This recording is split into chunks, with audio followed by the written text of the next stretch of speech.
Hello everyone. Today we will do some practical on function. Okay. So this is your IDLE of Python. Take a new file. So question is we have to find the factorial of the given number using function. आपको function के help से factorial निकालना है. ठीक है. Factorial निकालने का coding आप लोग ऑलरेडी कर चुके हो. क्या करते थे हम?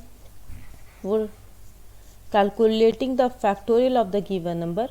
सपोज n की वैल्यू 5 है तो factorial of 5 will be 1 into 2 into 3 into 4 into 5. ये होगा, है ना. तो हम लोग क्या करते थे? लूप ले लेते थे.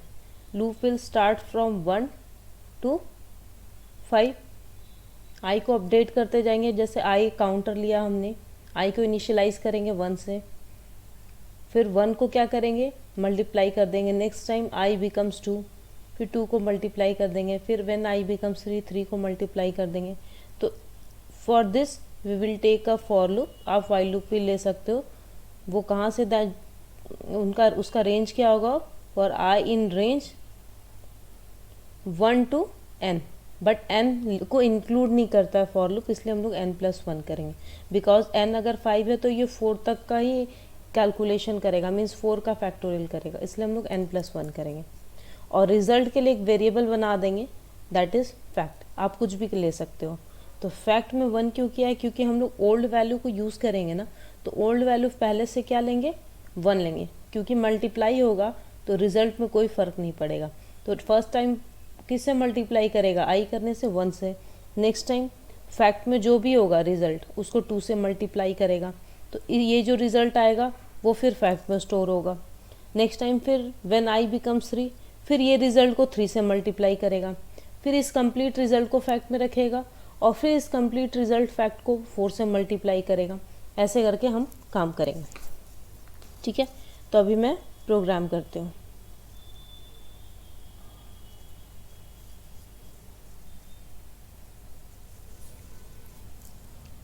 डेफ मैंने बताया था. Def keyword is use to define the factorial, define the function. ठीक है. ये हमारा फंक्शन यहाँ पे डिक्लेयर कर रहे हैं. ठीक है. अब डेफ फंक्शन, आप फैक्टोरियल के लिए फंक्शन बना रहे हैं तो आप यहाँ पे क्या कर सकते हो? फैक्टोरियल दे सकते हो. आप कोई भी नेम दे सकते हो, है ना. अब बताओ, फैक्टोरियल फंक्शन नेम हुआ, डेफ कीवर्ड हो गया. उसके बाद याद है क्या था? Parameter list. Means function will take as input value. यानी जो भी आप फंक्शन बना रहे हो वो फंक्शन एज ए इनपुट क्या लेगा वो हम यहाँ पे डिफाइन करते हैं. ठीक है. फंक्शन के कहाँ पे? आर्ग्यूमेंट लिस्ट में. तो यहाँ पे आप क्या बताओगे? फंक्शन के आर्ग्यूमेंट लिस्ट में कि एज ए इनपुट वो क्या लेगा? एक नंबर लेगा, ऑफ कोर्स. ओके. अब इस n का फैक्टोरियल निकालना है. तो मैंने क्या किया? फैक्ट का वैल्यू 1 इनिशियलाइज कर दिया. For i in range what 1 to n+1. ठीक है. अब हम करेंगे fact equal to fact into I. Fact में जब हमारा रिजल्ट स्टोर होगा, आप उस रिजल्ट को प्रिंट भी करा सकते हो और रिटर्न भी करा सकते हो. मैं भी प्रिंट कर रही हूँ, फिर नेक्स्ट टाइम आपको चेंज करके दिखाऊंगी.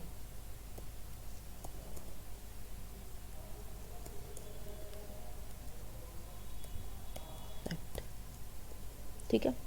अब यहाँ पे फंक्शन हमारा एंड हो गया, फंक्शन का काम कंप्लीट हो गया. अब इस प्रोग्राम को आप रन कराओ. रन करने के लिए firstly you have to save the program.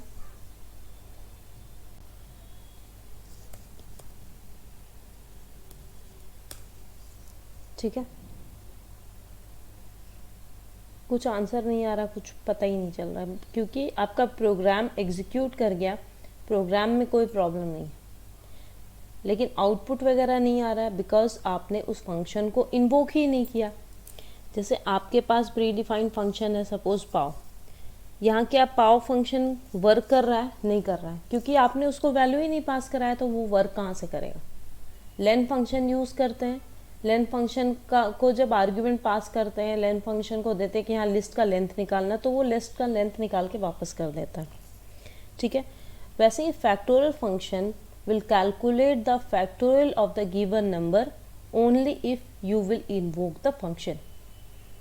ठीक है, for invoking the factorial function you must have a number for calculate the factorial.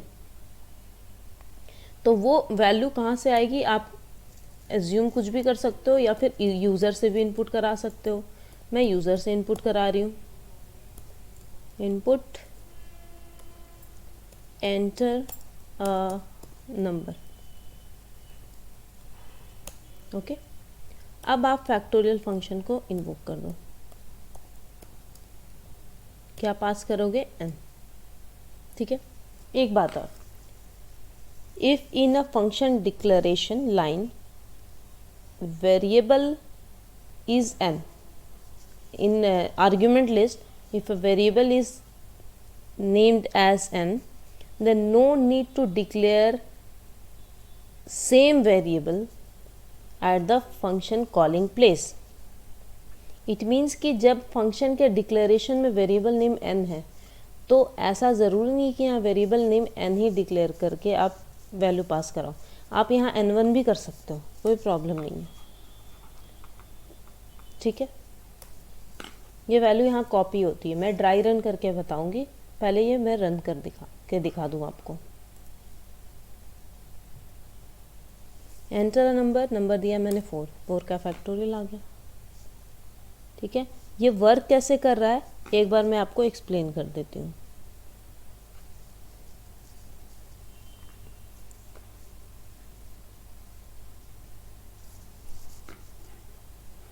ठीक है,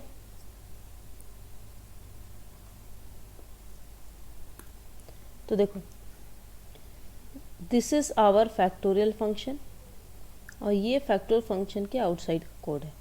कंट्रोल एग्जीक्यूशन कहाँ से स्टार्ट करेगा, फ्रॉम दिस पॉइंट। ठीक है, तो यहाँ पे n1 वेरिएबल मैंने बनाया है स्क्रीन पे। ये सपोज आपका स्क्रीन है, ये स्क्रीन एरिया इतना।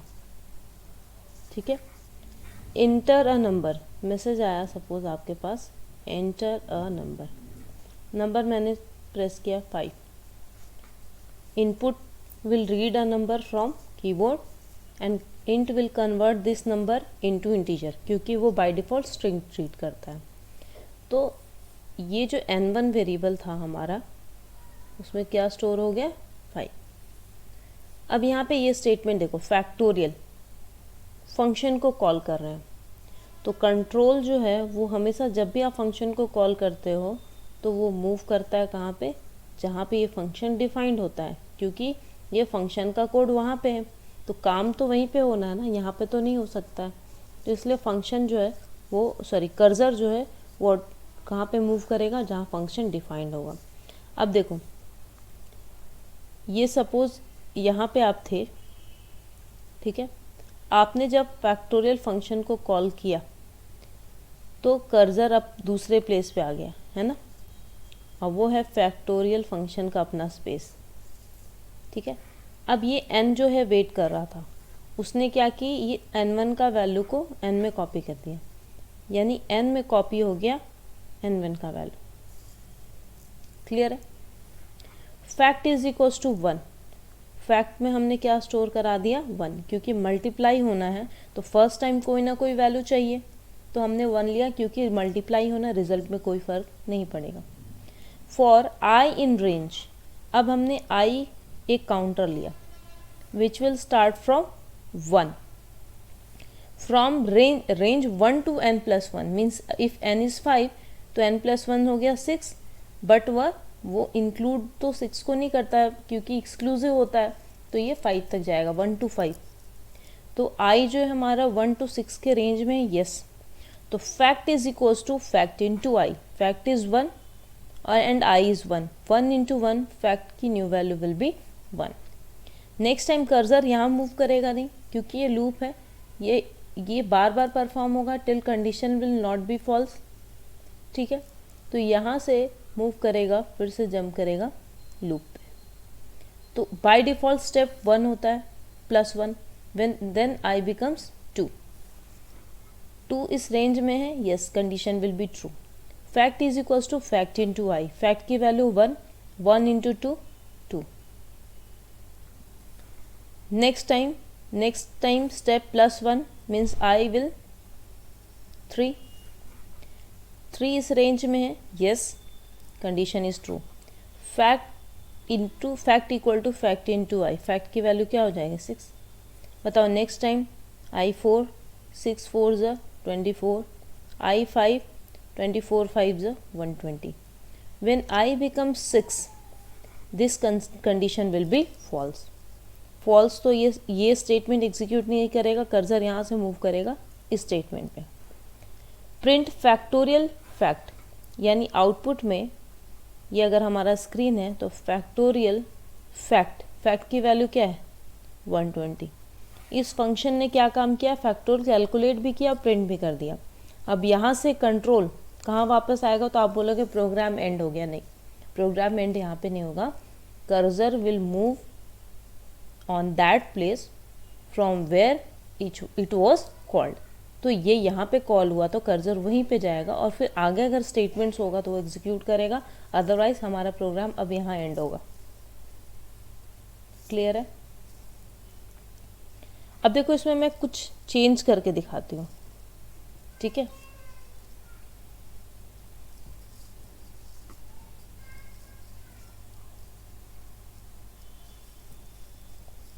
जैसे यहाँ पे जो मैं यहाँ कोडिंग कर रही थी, प्रिंट कर रही थी, अगर सपोज आपको इस काम को रिपीटेडली फिर से करना है, यानी सपोज आपने फिर से n1 की वैल्यू ले ली, ठीक है,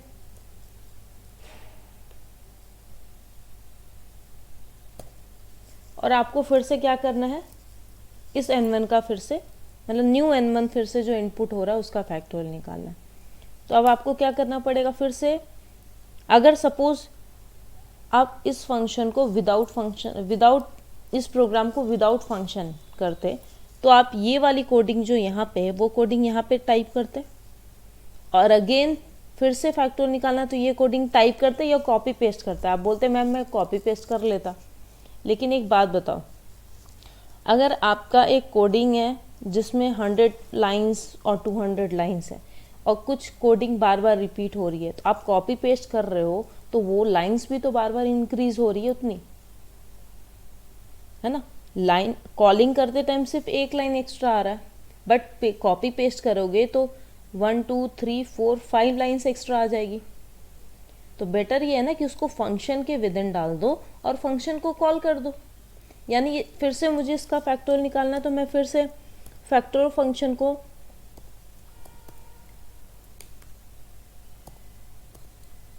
इन्वोक कर दूंगी.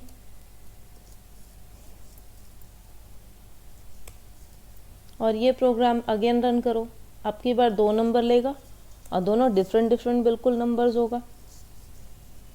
एक नंबर मैंने दिया 4 और नेक्स्ट नंबर दिया मैंने 89 का फैक्टोरियल ये आ गया. ठीक है, ऐसे क्या हुआ, प्रोग्राम का लेंथ इंक्रीज नहीं हुआ. तो जब भी फंक्शन आप यूज़ करते हो, फंक्शन का मेन बेनिफिट होता है कि ऑलवेज ये क्या करता है, रीयूजेबिलिटी करता है ऑफ द सेम कोड. आपको रीराइट नहीं करना होता है सेम कोड को, इसलिए ये कॉम्पैक्ट कर देता है आपके कोड को. क्लियर है? तो this function was not returning any value. ये फंक्शन कोई भी वैल्यू रिटर्न नहीं कर रहा था. ठीक है, ये फंक्शन हम सिंपली कॉल कर रहे थे और ये वैल्यू को प्रिंट करा रहा था. कॉलिंग प्लेस पे कोई वैल्यू रिटर्न नहीं करा रहा था. But if you want to return a value then you can use return statement. ठीक है, return statement is use to return the control along with some value to the calling place. जहाँ पे भी call होगा वहाँ पे वो value अपने साथ लेके चला जाएगा. ठीक है, तो आप ये फैक्टोरियल जो यहाँ प्रिंट करा रहे थे उसको हटाकर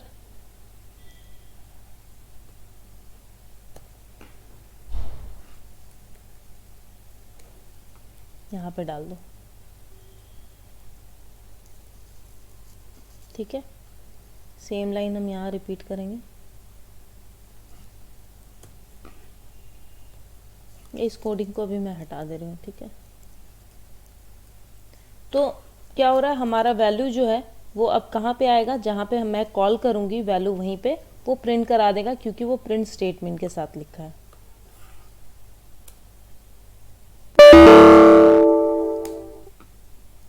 इंडेंटेशन एक्स्ट्रा हो गया था। Again we will run this code, ठीक है, सेम काम हो रहा है। तो रिटर्न कराने से बेनिफिट क्या है, रिटर्न कराने से बेनिफिट ये है बेटा, अगर सपोज़ उस वैल्यू के साथ आपको कोई कैलकुलेशन करनी है, मैंने सपोज़ आपको बोला कि n का फैक्टोरियल निकाल कर n से मल्टीप्लाई करना है, तो ये अगर फंक्शन वहीं पे प्रिंट करा देगा तो वो वैल्यू तो प्रिंट हो रहा है, आपके पास वो वैल्यू आ तो नहीं रहा है कि आप उस वैल्यू के साथ कुछ कैलकुलेशन करोगे यहाँ पे, ठीक है। तो रिटर्न करने से ये बेनिफिट होता है कि वो वैल्यू जो कैलकुलेट कर रहा है फंक्शन, उसके साथ आप कुछ एक्स्ट्रा में कैलकुलेशन वगैरह करना है तो कर सकते हो। बेनिफिशियल ये होता है कि आप वैल्यू को रिटर्न करा दो, जहाँ पॉसिबल नहीं होता हम रिटर्न नहीं कराते हैं, ठीक है। ये हम लोग यहाँ पे क्या करें, वैल्यू, ये हमने चेंजेस क्या किया कि फंक्शन जो कॉल कर रहे हैं वो वैल्यू जो फंक्शन रिटर्न करेगा वो x को असाइन हो जाएगा, and we will print this value on print statement, ठीक है। अदरवाइज आप डायरेक्टली फैक्टोरियल फंक्शन को प्रिंट के विद इन भी कॉल कर सकते हो। क्लियर है। Next topic we will start recursion, वो फंक्शन का ही पार्ट है। तो रिकर्शन मैंने क्योंकि लास्ट वीडियो में एक्सप्लेन नहीं किया था, so I am explaining recursion. Okay, what is recursion? Recursion क्या होता है बेटा? Recursion is the process of repeating the same thing, you can say, ठीक है। मीन्स अगर एक फंक्शन सपोज आप डिक्लेयर कर रहे हो और उस फंक्शन के विद इन आप उसी फंक्शन को वापस से कॉल कर रहे हो, मीन्स फंक्शन डेफिनेशन के अंदर सेम फंक्शन को कॉल कर रहे हो, that is called recursion. Okay, it is the process in which a function is defined in terms of itself, ठीक है। इन दिस प्रोसेस कॉली, कॉलर और कॉलिंग मीन्स बुलाने वाला फंक्शन, कॉल करने वाला फंक्शन। लास्ट केस में जब हम प्रोग्राम कर रहे थे, एक सेकेंड, तो यहाँ पे ये जो था वो कॉली फंक्शन था, कॉलिंग फंक्शन, ठीक है, और ये था कॉल्ड फंक्शन, ठीक है।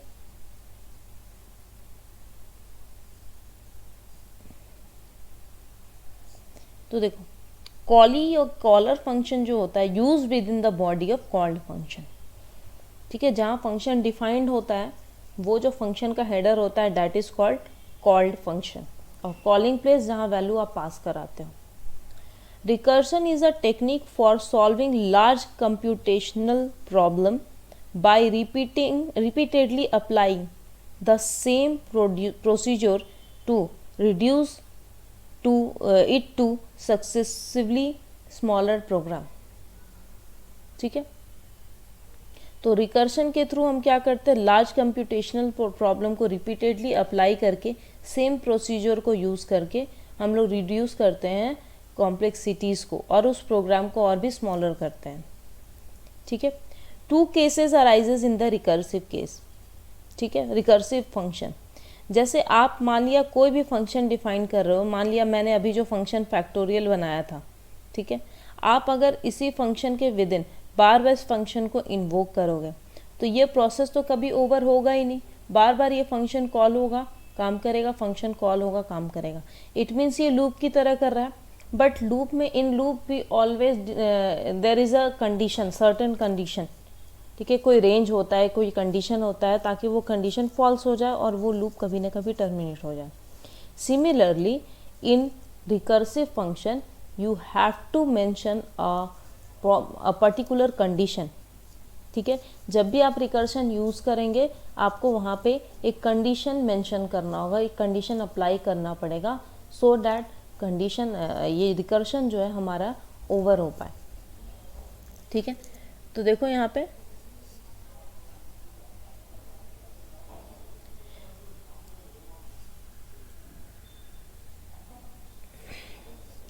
Base case, terminating part. Base case is the situation where the recursion process gets over. Base case वो केस है जहाँ recursion process हमारा over हो जाता है. And next one is recursive case. Recursive case क्या होता है? Recursive case वो केस है that recursive case is the situation which promotes the recursion. ठीक है, recursive case वो केस है जो recursion को क्या करता है, हमारा प्रोमोट्स करता है. प्रोमोट करता है इट मीन्स कि वो बार बार रिकर्सन करता रहता है, बार बार फंक्शन को कॉल करता जाता है. ठीक है. क्वेश्चन इज वैप to calculate the factorial of the given number using recursion. आज हम एक प्रोग्राम के प्रैक्टिस करेंगे. फैक्टोरियल फंक्शन आपको फिर से डिफाइन करना. अभी मैंने प्रोग्राम बताया था विदाउट रिकर्सन. अभी हम फिर से यही सेम प्रोग्राम करेंगे बट रिकर्सन से करेंगे. ठीक है.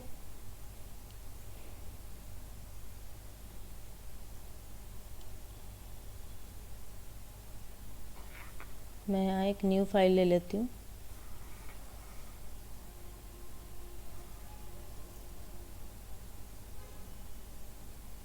एक बात बताओ, अगर आपको सपोज फैक्टोरियल निकालना है 5, if your value is n, value of n is 5, factorial of 5 means 5 into factorial of 4. Factorial of 4 का जो आंसर होगा उसको हम लोग 5 से मल्टीप्लाई करेंगे, रिजल्ट आंसर विल बी 120. ठीक है. फैक्टर ऑफ 4 कहाँ से आएगा? 4 इंटू फैक्टोरियल ऑफ 3 से. ये जब मल्टीप्लाई होगा तो ये हमारा आंसर दे देगा. Similarly factorial of 3, 3 into factorial of 2. Next time 2 into factorial of 1 and 1 into factorial of 1 itself. Otherwise you can further do the recursion 1 into factorial of 0 and factorial of 0 will be 1. तो बताओ ये 1 का fact यहाँ पे क्या return दिया? Factorial of 0 1. 1 into 1 हमारा result आया 1. तो ये रिजल्ट यहाँ वापस करेगा फैक्टोरियल ऑफ 1. 2 1 ज़ा 2. तो फैक्टोरियल ऑफ 2 क्या आया यहाँ पे? 2. अब next time factorial of 3 means ये था. 3 इंटू फैक्टोरियल ऑफ 2 इज़ 2. 3 2 ज़ा 6, यानी factorial of 3 will be 6. Next time 6 4 ज़ा 24. तो फैक्टोरियल 4 क्या होगा? 24. और next time 24 into 5 factorial will be, factorial of 5 will be 120. ये ऐसे करेंगे हम काम. तो आप एक एक स्टेप्स को बहुत ध्यान से देखो काम कैसे कर रहे हैं हम. फैक्टोरियल ऑफ 5 यानी n की वैल्यू 5 है, तो 5 इंटू फैक्टोरियल ऑफ 4 यानी हमने क्या स्टेप में किया? देखो n मल्टीप्लाइड बाई फैक्टोरियल जो है नेक्स्ट टाइम n माइनस 1 का हो रहा है. यानी यहाँ पे 5 इंटू फैक्टोरियल ऑफ, यानी यहाँ n की जगह 5 पुट करके देखो 5 माइनस 1 4 आ गया. अब बताओ n माइनस 1 जब आप फैक्टोरियल फंक्शन को दोगे तो वो तो वैल्यू 4 लेकर जाएगा, तो n की वैल्यू 4 हो जाएगी. तो यहाँ 4 इंटू फैक्टोरियल ऑफ 3 करेगा ये. ठीक है. तो ये बताओ ये जो रिकर्सन होना है वो कब तक होना है? Till n is greater than 0, sorry till n is, हाँ ग्रेटर देन 0 आप कर दो जब n 0 से बड़ा है. या 0 में भी आप रिकर्सन कर सकते हो. नहीं 0 में हम रिकर्सन नहीं करेंगे. ठीक है. तो फैक्टोरियल ऑफ 0 जब होगा तो हमारा रिजल्ट क्या रिटर्न करना है? 1. यानी इस केस में रिजल्ट हमारा ये मल्टीप्लाई वाला होगा. बट ये कंडीशन अगर पहले से रेस्ट में हम क्या स्टोर करके रखेंगे? 1. क्योंकि जब ये पार्ट हमारा एग्जीक्यूट नहीं करेगा इट मीन्स n हमारा 0 हो चुका होगा. सो रेस्ट जो है हमारा वो क्या ट्रीट करेगा? 1 ट्रीट करेगा. क्लियर है? इसकी कोडिंग हम करते हैं.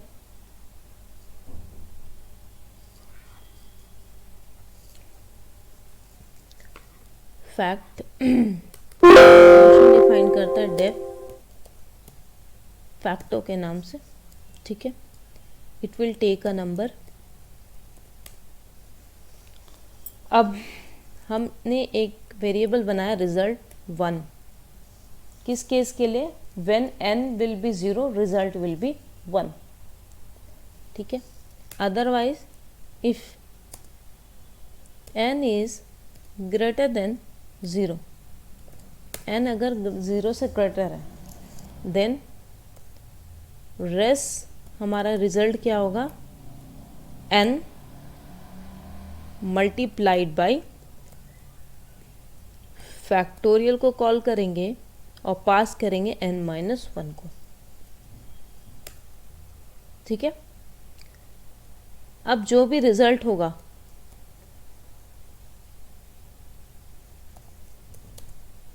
वो हम रिटर्न करा देंगे, ठीक है। चलो हम लोग n की वैल्यू इनपुट करा लेते हैं यूज़र से।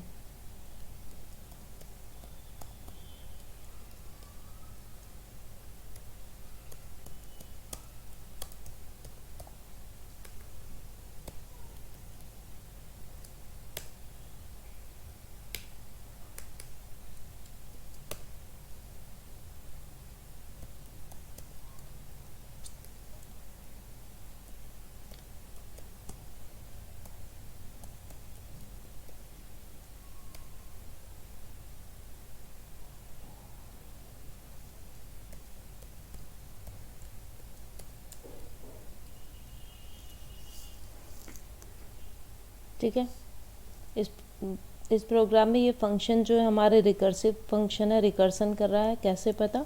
बिकॉज ये फंक्शन डेफिनेशन के with in same function use हो रहा है, so this is recursive function, ठीक है। तो एक बार एग्जीक्यूट करते इस प्रोग्राम को, फिर से मैं एक्सप्लेन करूँगी।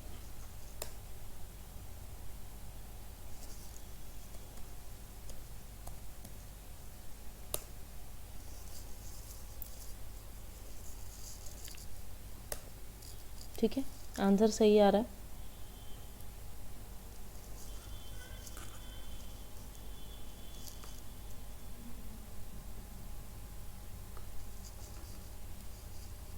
देखो, तो ये हमारा रिकर्सिव फंक्शन है और ये हमारा मेन आउटसाइड कोडिंग है जहाँ से फंक्शन को कॉल करें, मेन फंक्शन आप बोल सकते हो, ठीक है। तो एज यूजुअल मैं यहाँ पे स्क्रीन ले रही हूँ। ये हमारा सिस्टम का जब हम रन करते हैं तो ये हमारा स्क्रीन आता है आउटपुट। तो message will be enter a number, suppose from keyboard you are typing 4, okay. तो n की वैल्यू क्या हो जाएगी? n की वैल्यू हो जाएगी 4, ठीक है। ये अब हम क्या करें यहाँ पे, फैक्टोरियल का स्पेलिंग मिस्टेक है यहाँ पे, आप चेंज कर लेना, मैं चेंज कर दूँगी थोड़ी देर में, ठीक है। Facto function, we are calling facto function, ठीक है। Cursor will move to this place.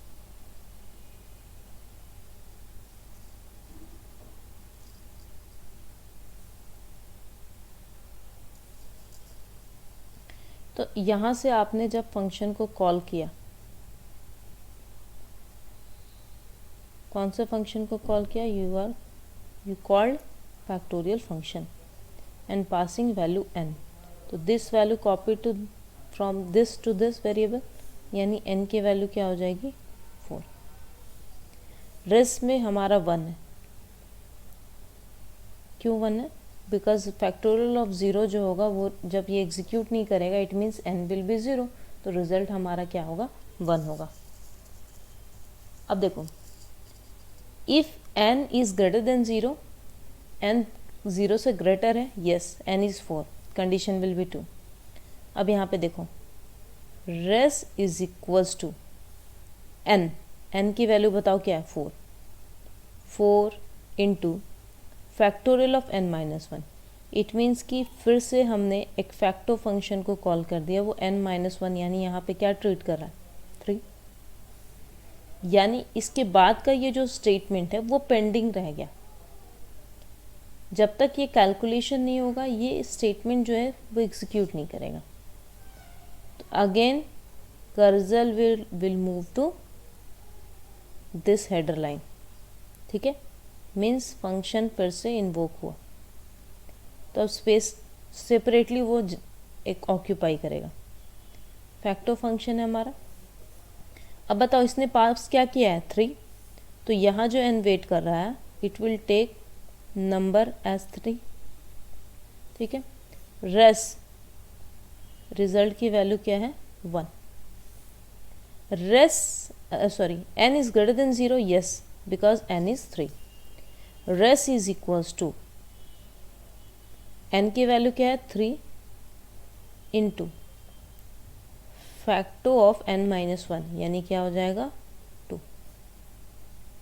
तो अगेन ये स्टेटमेंट पेंडिंग रह गया। कर्सर फिर से मूव करेगा नेक्स्ट फैक्टो के कॉपीज पे, ठीक है, और n को क्या मूव करके दे दिया 2। रेस की वैल्यू अगेन क्या हो गई 1। If n is greater than 0, n की वैल्यू क्या है n is 2, yes condition is true. तो res is equals to n means 2 into facto of n minus 1 means value वो क्या पास करा रहा है नेक्स्ट टाइम 1। नेक्स्ट केस, ठीक है, फिर से फैक्टो का न्यू कॉपी जनरेट होगा और पास कराया इसने 1, इसलिए n विल बी 1। रेस की वैल्यू क्या हो गई 1, ठीक है। n is greater than 0, yes condition is true. तो रेस की वैल्यू क्या होगी n means 1 into facto of n minus 1 means 0। फिर से अगेन फैक्टो की new copy,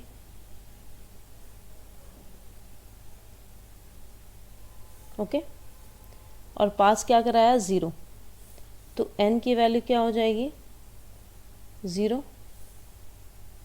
race is equals to 1। n is greater than 0, n is greater than 0, yes.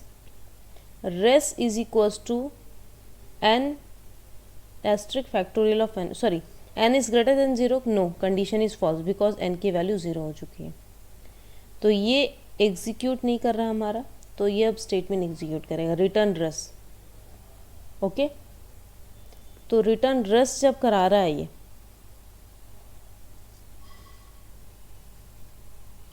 तो return जब race किया इसने, तो बताओ रिजल्ट की वैल्यू हमारी क्या है 1 है। तो ये रेस रिटर्न कहाँ पे करेगा यहाँ पे, यानी ये जो प्लेस था जहाँ पे ये फंक्शन कॉल हो रहा था उसने फैक्टोरियल ऑफ 0 आंसर क्या कह दिया 1। ये कॉपी हो गई destroy and this case was base case, ठीक है। ये केस हमारा बेस केस था because recursion process was over in this copy, ठीक है। And these are recursive case, क्योंकि इसने रिकर्सन को कंटिन्यू रखा बट इसने रिकर्सन को ओवर कर दिया, so this is base case, okay. तो बताओ यहाँ पर रेस की वैल्यू जब 1 हुई तो 1 इंटू 1 रिजल्ट की वैल्यू क्या है 1। अब ये स्टेटमेंट के बाद हमारा ये स्टेटमेंट पेंडिंग था, तो return result means res is 1, तो ये रिटर्न करेगा इसके बैक वाले कॉपी में, यानी रिजल्ट यहाँ पे वापस किया 1 और ये this copy will destroy 2 into 1, rest will be 2, okay, and after this statement will be execute return res is 2, तो return res यानी यहाँ पे रिटर्न हुआ 2 and this copy will be destroy 3 2 is 6, result will be 6। तो return फिर से this statement will execute and return to back, ठीक है। अब यहाँ पे क्या रिटर्न हुआ 6, this copy will destroy 6 4 is 24, तो रिजल्ट विल बी 24। अब ये अगेन कहाँ पे कॉपी रिटर्न कर रहा है इस मेन फंक्शन में, यानी यहाँ पे जो स्टेटमेंट लिखा था फैक्टोरियल, यहाँ पे हमारा वो 4 का रिजल्ट, सॉरी मैंने यहाँ पे क्या किया 3 2 is 6, हाँ रिज़ल्ट हमारा जो था यहाँ 24 रिटर्न हो गया। क्लियर है? तो ये था हमारा फैक्टोरियल, कैसे कैलकुलेट करते हैं यूजिंग रिकर्शन। क्लियर है? यहाँ पे हम स्पेलिंग ठीक कर लेते हैं, फैक्टोरियल। ओके, आपको नेक्स्ट प्रोग्राम खुद से प्रैक्टिस करना है। नेक्स्ट क्वेश्चन इज, आपको suppose x to the power p calculate करना है। तो ये प्री डिफाइंड फंक्शन में आप predefined function power is available, you can use this, but you have to define your own function which is recursive function. ठीक है, suppose x के, मैं इसको एक बार रफली बता रही हूँ, आपको ये ट्राई करना है। x की वैल्यू सपोज है 5 एंड पावर इज सपोज 3। ठीक है, तो आपको क्या करना है, x टू द पावर 3, तो x to the power 3 means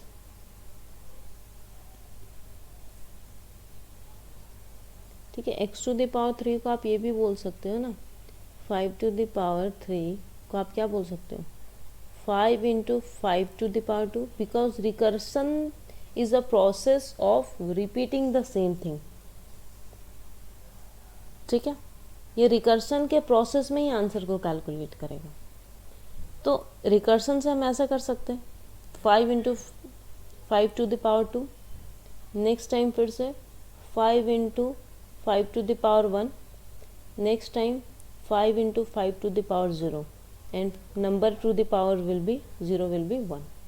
यानी ईच स्टेप में क्या हो रहा है, यू हैव टू नोटिस, ये जो है दिस इज सेम, यानी ये हमारा दिस इज x मल्टीप्लाई, और ये जो है हमारा फंक्शन है ना, तो this is your function, suppose your function is power. Okay, तो two value you will pass, first value will be x and second value is 2, 1, 0. It means when p is 3, next time we will pass p minus 1. Clear है? तो ये step, ये जो line है कब तक execute करेगा, till p is greater than 0, because p 0 होगा तो यू हैव टू रिटर्न 1।